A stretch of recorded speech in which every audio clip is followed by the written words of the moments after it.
How did you approach the challenges faced by the city, and what strategies did you employ to foster change?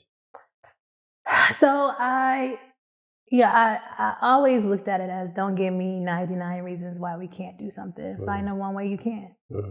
And that was important to me. I felt like our community had, was always told, you need to wait. You got to wait till you have this. You got to wait till you do this. And I didn't feel like I felt like we could do both. We could invest in neighborhoods and invest in downtown, figure out how to get the resources. In my first year, I traveled a lot to Washington, D.C. to let people know that we're still here. We're still Rochester. We're still the land of Kodak, Xerox, and Bosch. We still have businesses here. I wanted people to know that we were back and we were coming back. And we started to get resources, started to get recognized nationally again. And that was very, very important to me.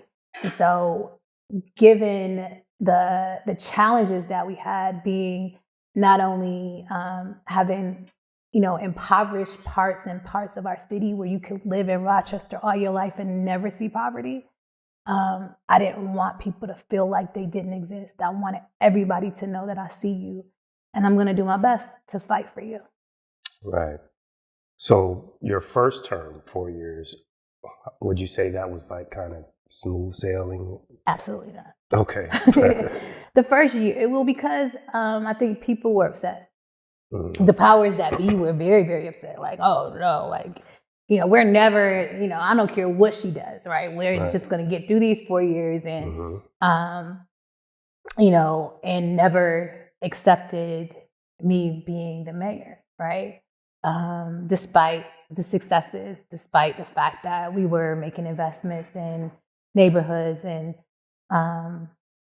still doing things in downtown and trying to doing job creation and other things like that, our city, to reflect the people that it served, right?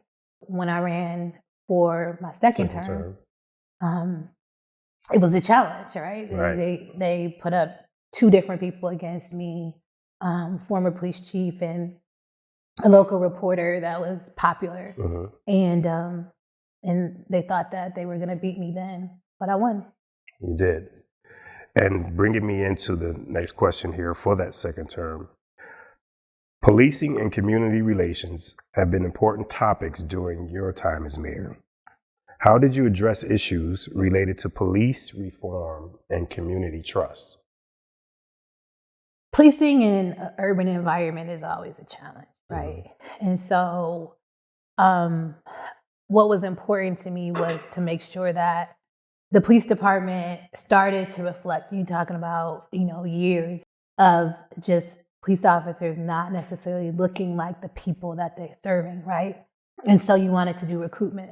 And so I wanted to make sure that we diversified the ranks, not just the police officers that was coming in, but the sergeants, the lieutenants, the captains, and the police chief. So that was very important.